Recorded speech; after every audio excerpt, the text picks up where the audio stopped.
we have a tendency to think from their point of view. The Indians actually, India is a melting pot, and people from different direction came to India, and that is Indians. That is, Indo-Aryan invasion is a concept like that. Indo-European speakers, as he mentioned, and then Austroasiatics, Tibeto-Burman, as if all had come from different region, and they have made Indian population. Whereas my line of thinking is exactly the opposite. My think says that anatomical modern humans reached India 65,000 years ago, and since then they continuously lived, and periodically they have traveled to different places and populated those regions. Whom you see today in Eurasia are actually people who has traveled from Indian, they are Indian origin people, and they have traveled following the last glacial period.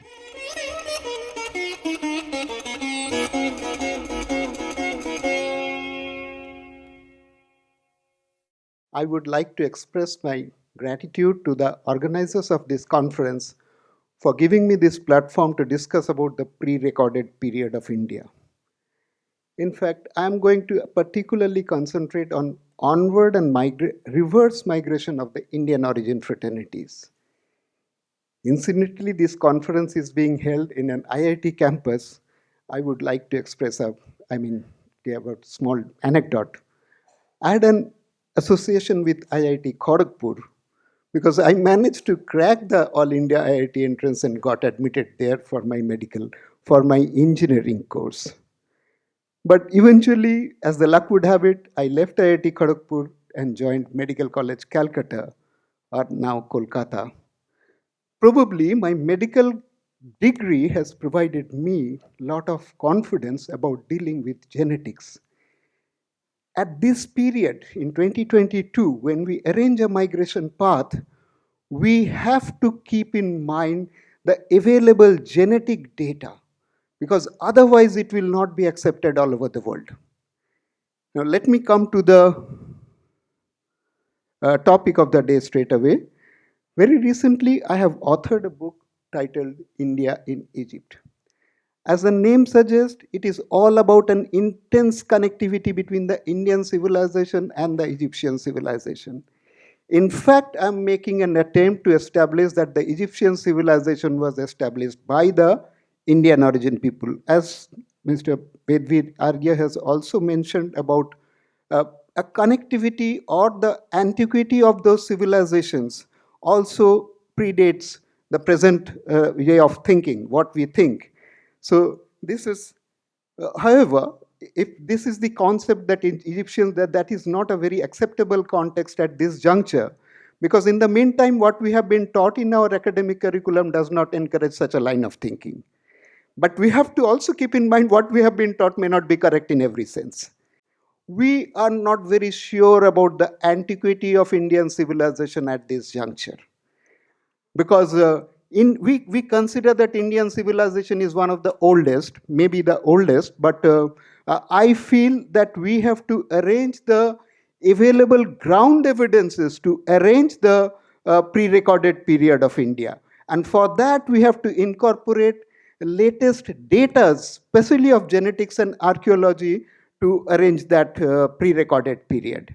And I have compiled information from all possible scientific sources, but at the same time, I had to include what is there in Rig Veda also to arrange my narrative, because all these are sources from which we have to take information and arrange them in the same narrative.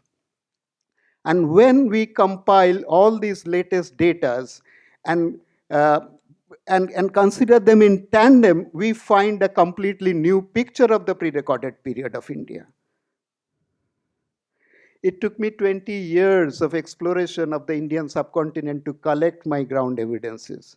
I have written few books, especially because there are territories about which our idea is very gray. We do not really know about some areas, whereas some other part of India is very well explored.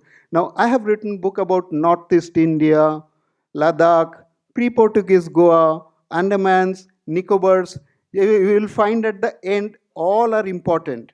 And unfortunately, we have very vague idea about these regions. So I concentrated in documenting what I have seen in these places and published books accordingly. It appears that the Indian origin people had traveled from India to the Mediterranean region, Egypt and Greece, about 10,000 years ago. The a period and near the way, very specifically, Mr. Vedvir Arya has given you the dates.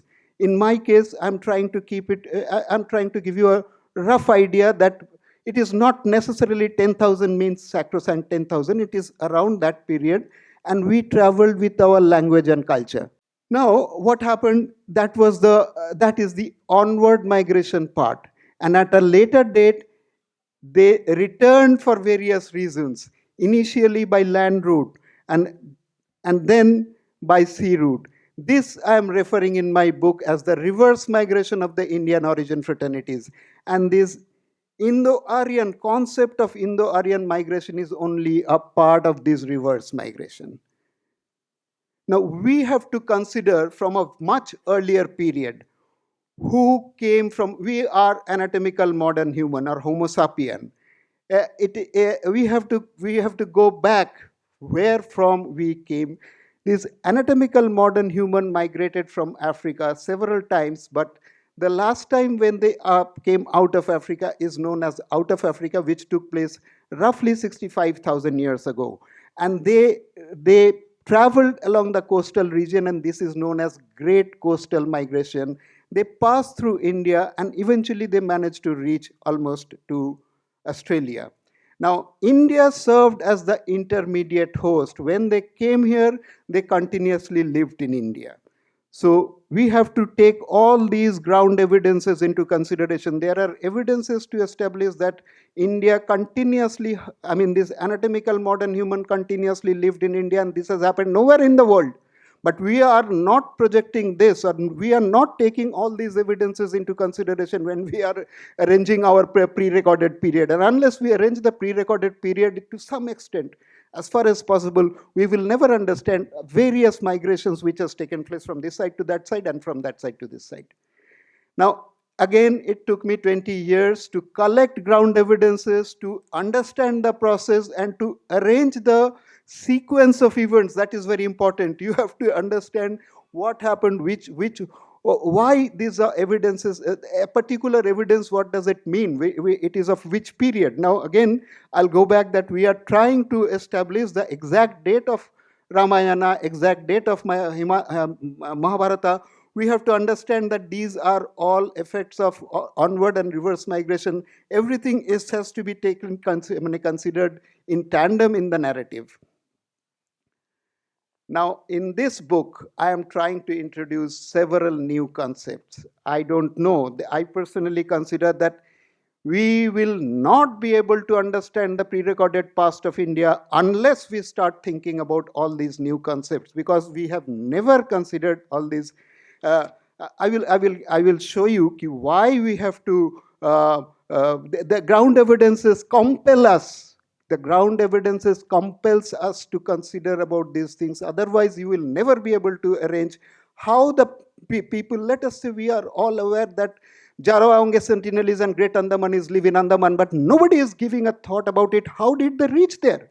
They didn't travel by spice jet like we are doing. And they traveled, one particular group, Jarawange Sentinelese, one particular group traveled there 40,000 years ago. How did they go there? They walked into Andaman archipelago. Unless these are ground evidences, we are trying to keep our eyes closed. I don't know, nobody has explained that, so I need not think about that. When you think about this, then you have to think about a sequence of events. How could they reach? How and when did this land bridge formed when they walked into it? Then comes where from that land bridge went? What happened to that when that land bridge submerged? Because today there is Bay of Bengal. Bay of Bengal becomes a land. All these things, it is a sequence of events we have to start thinking, which we have never done it in the past. That's what I think. Now, that is my subject. You have to consider the ground evidences, what we have. We need not blindly follow what the Westerners think about India. Now, these are the concepts that the rising and lowering of seawater level during glacial and interglacial period and formation of the land bridge to the Andaman archipelago. Then comes the question that formation of the Bengal glacial coastal shelf, then submersion of Bengal glacial coastal shelf displacing the fraternities settled there. Significance of animal symbols. We see animal symbols all over, but again, we leave it ki kisi ko pata nahi hai, so don't think about it. It is possible to arrange the meaning of this is a language and this is a global language. You see animal symbols all over the world. So for how long we'll keep quiet if we don't understand that, so let us not discuss about that. Then again comes the, well, if we have traveled from place A to place B, which route did we take? Do we have enough evidence to establish that route? From my side, we have to definitely concentrate on trans-Himalayan migration. I had to make lot of trips to Nepal, Bhutan, apart from Indian part of the Indian subcontinent. In fact, I explored upper Indus Valley so much that I had to write a book on Ladakh, because I have to follow every valley, every river, how it is coming and what are the evidence. We keep calling a particular fraternity there Aryan village. Are bhai, ye kahan se aaya? Who are these people? How did they land there? So all these things kept on bothering me, and I explored almost every Himalayan valley personally, quite often trekking, to collect ground evidences. When we are going to present this at Harvard or Yale, we have to give them evidence. This is what I have seen. See this. I'm talking about this photograph, not that what I think. Here is the evidence, and my presentation is based on ground evidences. And then, of course, comes genetic evidences which they have generated. And then spread of matriarchal culture. This is a very, very interesting subject, that from India, the matriarchal culture spread all over the world. And that is why we find in the Egyptian civilization, Nat, Hathor, Isis at the very root of their civilization. Then comes in, even if we go to Greece, it is Athena, from where Athens derives its name. And from there, the European civilization is originating. So again, at the root of a European civilization, it is a matriarchal community which is establishing themselves. Today, in this small time of 45 minutes, I am not going to go into the details of what are the evidence to establish that matriarchal culture went there and again came back also. But I'm just trying to give you that is also a very important thing. We must claim that this matriarchal culture had traveled from India to the rest of the world. And we find this matriarchal culture at the root of almost every ancient civilization of the world.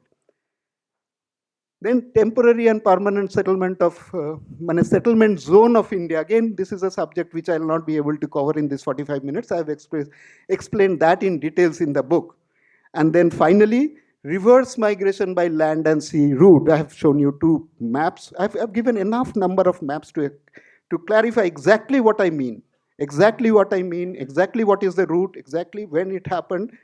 And then it is possible to establish that two reverse migration fraternities actually returned, one from the Red Sea region. Let us say we call that they came from Egypt, but they actually included people from Mediterranean region. Why did I go to Jordan and Israel to find out that what are the evidences they have there, which clearly establishes that these were Indian origin people. He has mentioned about Gobekli Tepe, about Katal Hayuk, and this time I went to Jericho. There's in Israel. In fact, I got an opportunity to deliver a lecture like this, in fact, double the time at Tel Aviv Bar-Ilan University. And it was very well taken. I mean, we have to give them, these are there in ground in India. You may not know. Here is the documentation through my books. I am hereby documenting and now we're giving it in your library. Otherwise, what you are doing is you are thinking from your libraries, whatever you have in the library material, whereas a lot of Indian evidences are not there available to them in the library material. Now, what we do is, we have a tendency to think from their point of view. The Indians are, actually India is a melting pot, and people from different directions came to India, and that is Indians.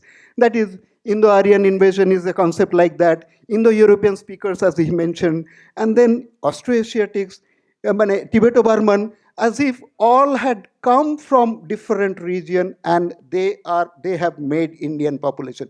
whereas my line of thinking is exactly the opposite.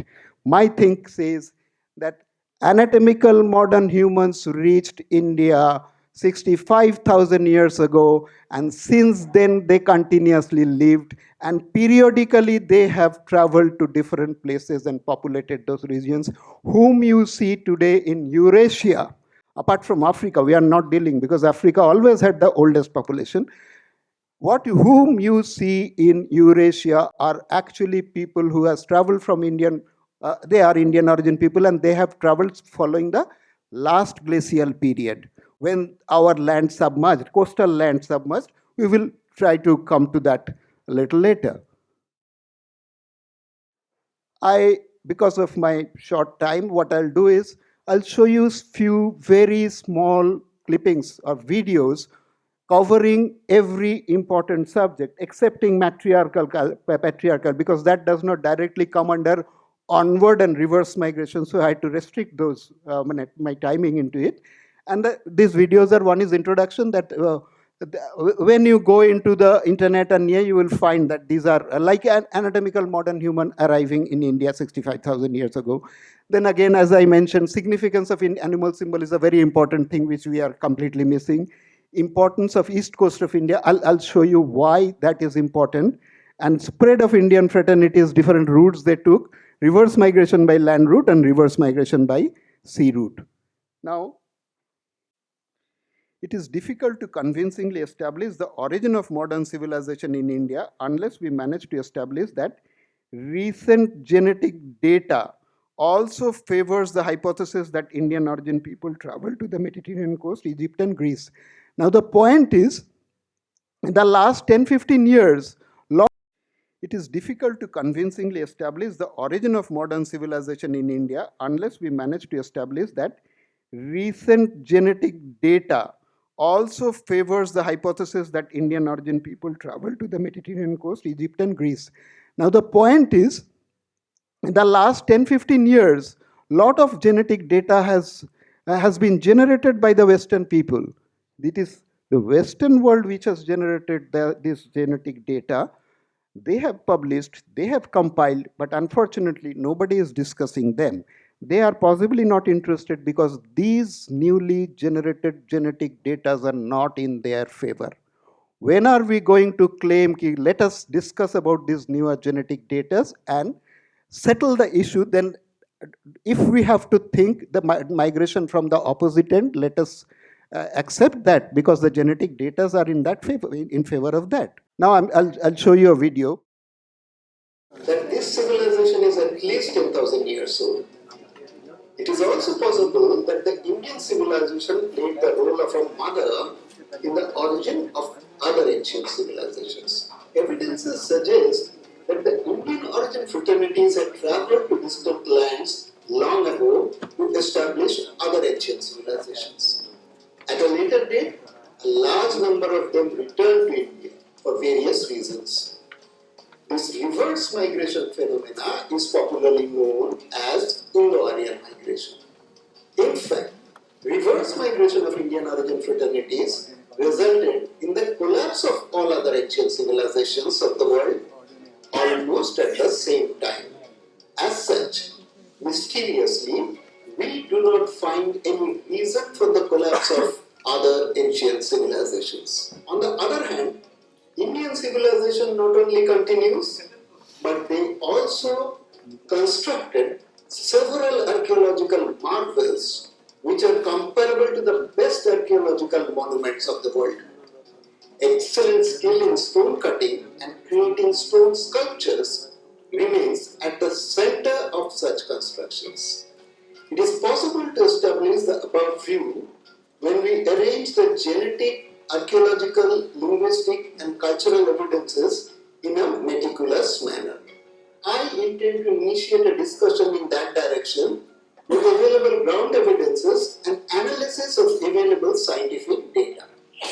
My first endeavor is to establish that the Egyptian civilization was developed by Indian origin fraternities. At this juncture, we have to consider that AMH, or anatomical anatomically modern humans, scientifically known as Homo sapiens, originated in Africa about 2 lakh years ago. They arrived in India about 65,000 years ago following their out of Africa move. They possibly followed a southern route known as the Great Coastal Migration. Though there are many theories regarding the early migration of AMH, this is the most accepted view. In all probability, AMH reached Andamans from the Bengal Myanmar coast. They continued their eastward journey farther all the way to Australia. It is possible that they reached Europe much later, about 45 to 50,000 years ago, possibly from India during an interglacial period. AMH could survive in India during both the glacial and interglacial periods because of availability of favorable terrains. During the glacial period, they lived south of the Vindhya Parbat, marked as green territory in the map in eastern, central and southern India. While during the interglacial period, they also spread to northern and western India, marked as blue territory in the map.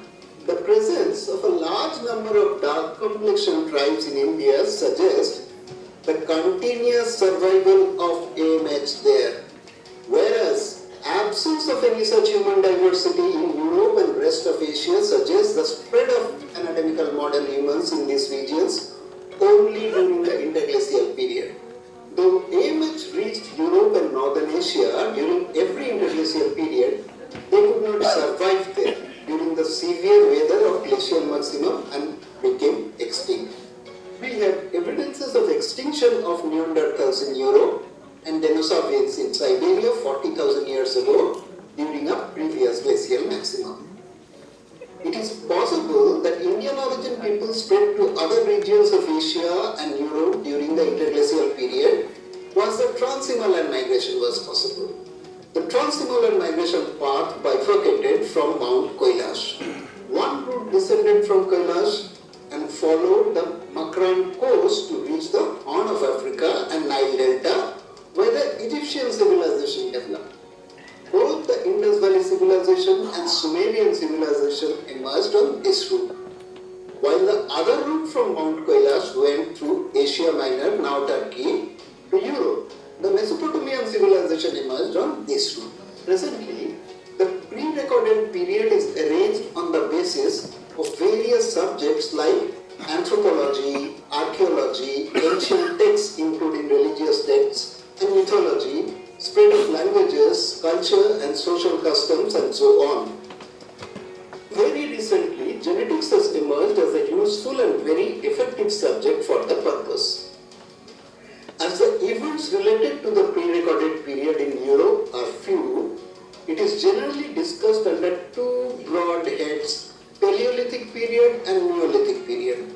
However, as AMH lived in India continuously for 65,000 years, while arranging the pre-recorded period of India, in addition to the above subjects, we need to consider other subjects as well. These newer subjects in relation to India need to be identified and appreciated. I intend to discuss the pre-recorded period of India under the following heads. Origin of several fraternities who identified themselves with various animal symbols. Events related to glacial and interglacial periods. A probable period of matriarchal culture. The spread of Indian origin fraternities to distant lands. Various possible migration routes and trans-Himalayan migration. Reverse migration of Indian origin fraternities from Egypt and Europe. It is possible to establish the evidences of origin of newer AMH fraternities on the eastern coast of India. It is also possible to establish the migration paths of the Indian origin fraternities to distant lands.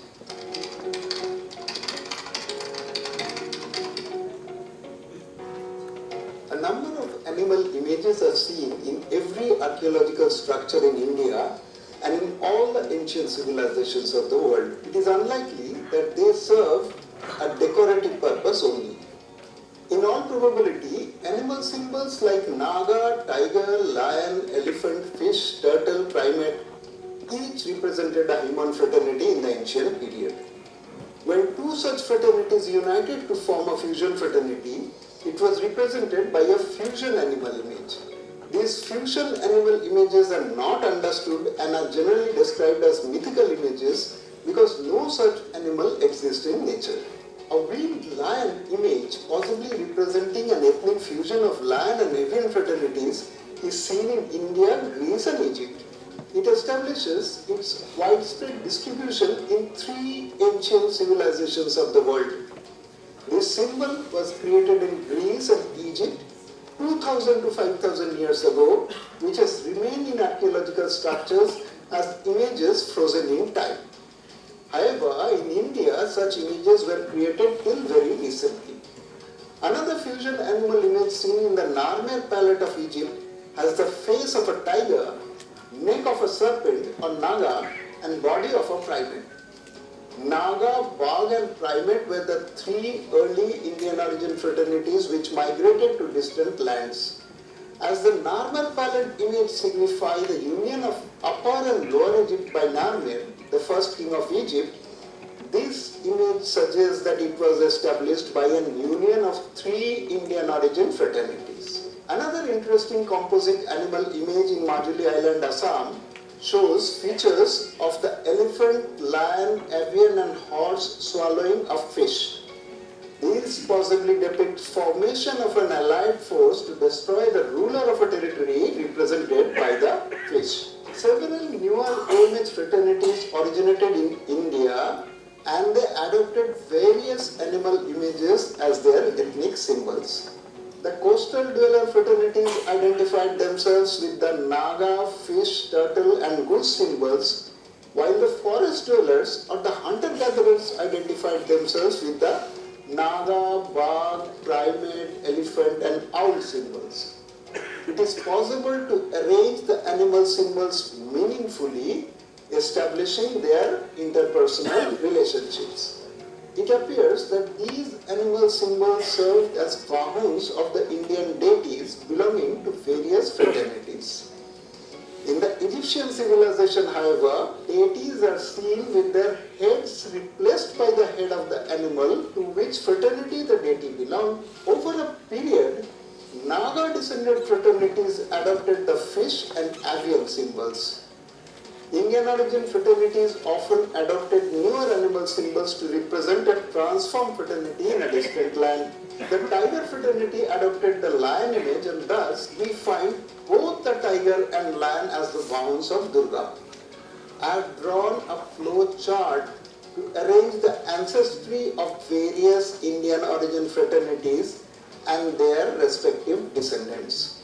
Over a period of time, descendant of the fish fraternity adopted the ram and horse symbols. Interestingly, the horse fraternity was known as Osho fraternity, and as they spread over many regions, the continent acquired the name Asia. As the Osho fraternity of two territories joined together during the reverse migration, they were known as Oshinis or Oshidoi, meaning two horses. Two horses forming a twin brother team is common in the iconography of many regions of Eurasia, including India. Finally, it is possible that during the matriarchal period, the fraternity adopted the feminine images as their ethnic identity, like the cow. As they adopted the patriarchal culture, they adopted the bull as their ethnic symbol. Both the cow and the bull are considered as sacred animals in India. Bull is also the Vahan of Shiva. A complex Vahan of goddess Ganga provided clues regarding the composition of various fraternities which migrated along the river during the matriarchal period. Image of Lamassu suggested that in the Assyrian Empire, the king was dependent on the bull and the avian fraternities. Similarly, a complex sculpture in Sri Lanka suggested that Osur fraternity emerged from the Naga and turtle fraternity, and they worshipped Shiva, the deity of the bull fraternity, and Saraswati, the deity of the avian fraternity. It took me many years of analysis and collection of photographs from not only all over Indian subcontinent but also foreign territories like Egypt to understand and arrange the sequence of the process. It took me some time to understand the complexity of fusion fraternities. I had to scratch my head for years to understand the phases of matriarchal and patriarchal period and the subsequent alteration of the animal symbols. I feel that understanding the hierarchy of the animal symbols would help arrange the migration path of various early human fraternities all over the world.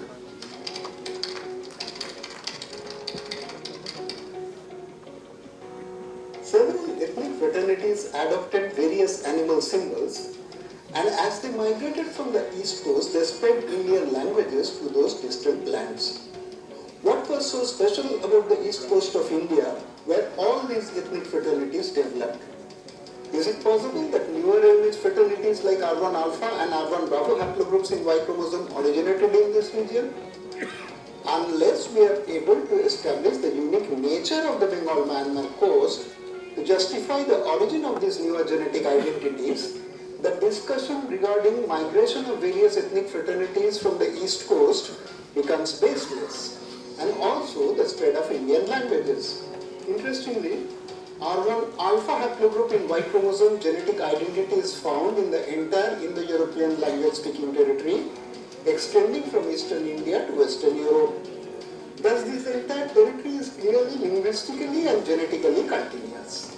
Europe also has high percentage of R1 bravo haplogroup in Y chromosome genetic identity.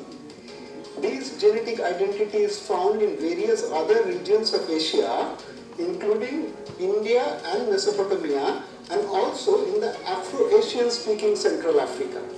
Interestingly, an isolated pocket of this genetic identity is found on the east coast of India, which has not received the required attention so far.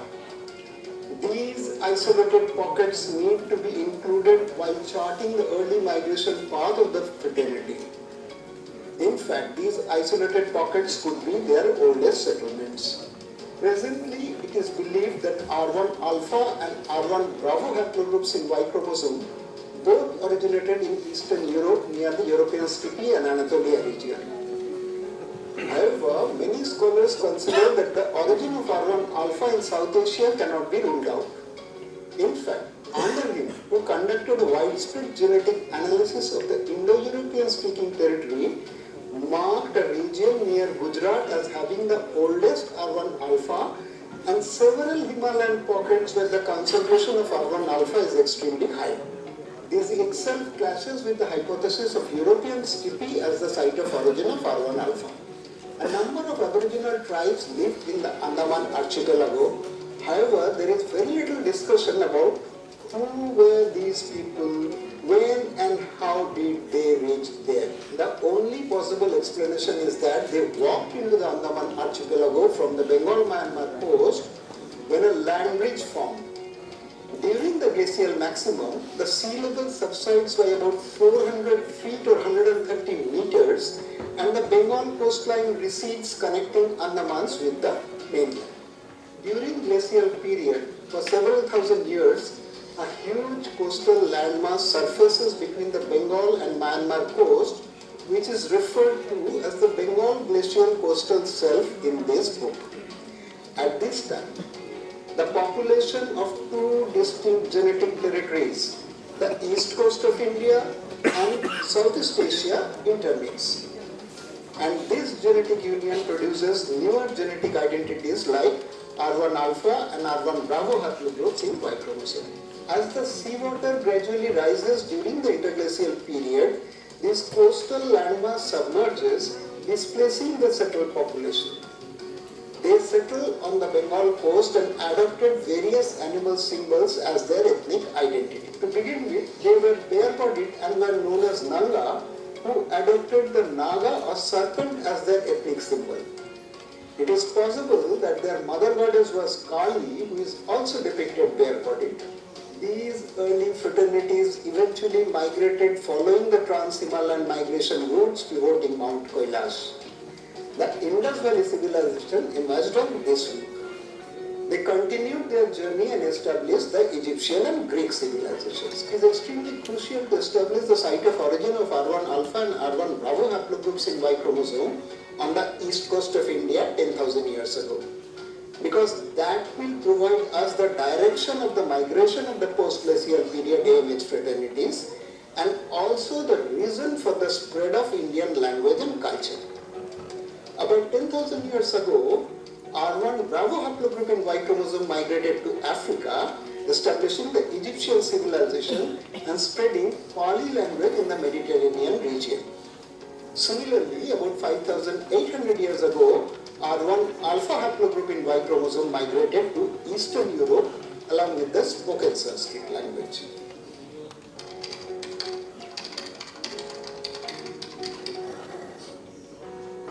It is interesting to note that surnames like Nag, Bagh or Baghela, Hathi, Shingho or Singh, and Pakhi are still common in India, especially in Bengal. Similarly, we find fraternities like Mech and Koch in North Bengal. In all probability, Mech originated from Mach or Machi, meaning fish, and they belong to the fish fraternity. Similarly, Koch possibly originated from the word Kocho or Kachua, meaning turtle. There are territories in Assam and Bengal like Kachar, Koch Bihar, Koch Hajo and Kushkia suggesting their settlements. It is most likely that these early human fraternities named their settlements after the animal symbols which represented their ethnic fraternities. As these fraternities migrated from the east coast of India, their migration path can be arranged. The migration path of Bagh fraternity can be traced from Bagdogra in North Bengal, ascending along Bagmati river and reaching Baglum Kali temple in Nepal, and finally Baghdad in Mesopotamia across Mount Kailash. A number of localities named after Bagh in Afghanistan like Baglam, Bagram and so on. Baghdad is located on river Tigris, and the word Tigris originated from the word tiger or tigri. In many Eastern Indian languages, Bagh means tiger. Thus, both the city and the adjacent river were named after the same animal species, which possibly represented a human fraternity. Is it just a coincidence? Interestingly, it is only in India that tiger is known as Bagh. Similarly, it is possible to trace the migration path of the fish fraternity. Fish is the Bahan of Ganga, suggesting the onward migration of the fish fraternity from Ganga Riddhi along river Ganga from the east coast of India. We have Mechi Nodi and Mechi Kali in Nepal. We find territories like Mesopotamia, Masa of Turkey, Macedonia, and finally the Mycenaean civilization of ancient Greece. Koch or turtle fraternity migration path can be established from eastern India along river Jamuna of Bangladesh to reach Kailash. Incidentally, turtle is the Bahan of river Jamuna, suggesting its migration along the river. As one descends along Indus from Kailash, one reaches Kutch of Gujarat and Kutchi district of Balochistan. Following the Persian Gulf, one reaches the territory of Kassites in Mesopotamia, and finally the Koch fraternity emerges as Kushites in the Horn of Africa. It is possible that the Caspian Sea and Caucasus Mountains were so named as they were Koch fraternity settlements. Hathi is one of the most successful Indian origin fraternities which spread all over the world. They named their settlements Hathi and Hattusa in Turkey. Their king was Hattusili, and their kingdom was known as Hittite Empire.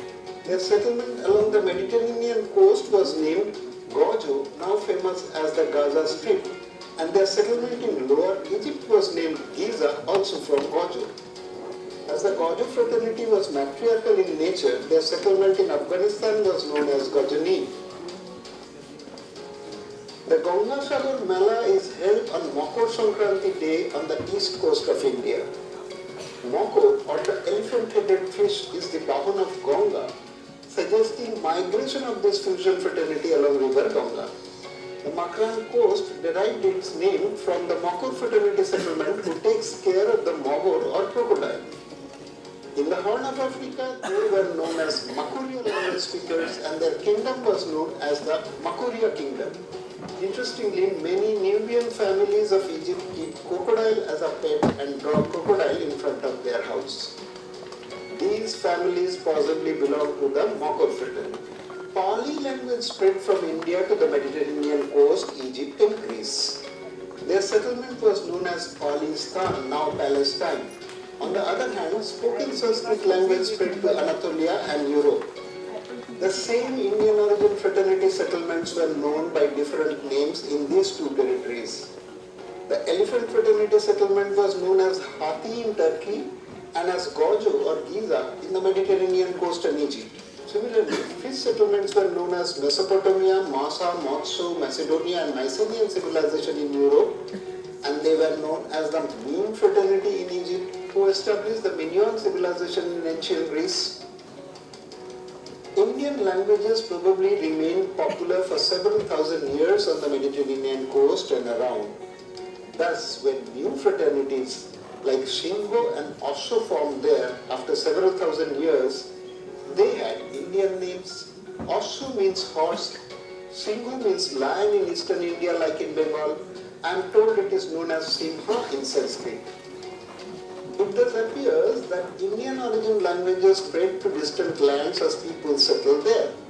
Over a period, these languages became global. It seems that Indian origin people with their languages possibly established other ancient civilizations. Our humble mission is to investigate the ground evidences and scientific data in order to review our history and learn about it from an entirely new perspective.